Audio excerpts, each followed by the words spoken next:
Isiphakamiso sekhomishana ebhekele ezobulungiswa sokuba kuqokwe ijaji UMandisa Maya njengenhloko yamajaji sibonakala semukelwa kahle amaqembu ombusazwe ahlukene. Kepha isinqumo sokugcina ngokuthi ubani ozohola amajaji kuleli sisezandleni zika mengameli wezwe Ramaphosa. The ACDP notes the recommendation by the JSC of SCA President Justice Maya as the new Chief Justice.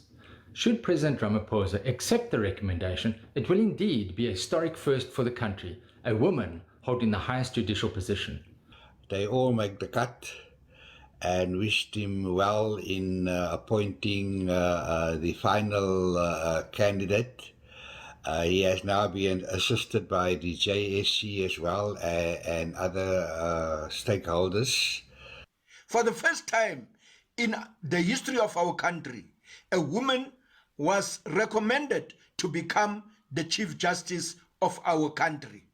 But sadly, the entire process was bedeviled by political agendas. It has always been the view of the Freedom Front Plus that when it comes to appointment of positions, that there should only be one criteria, and that should be merit.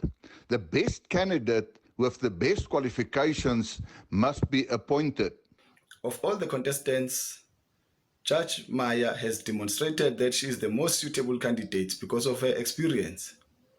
And our firm view is that her recommendation has got nothing to do with the color of her skin or her gender. It is merely because she is competent and has got an impeccable track record in the judiciary and the justice system as a whole.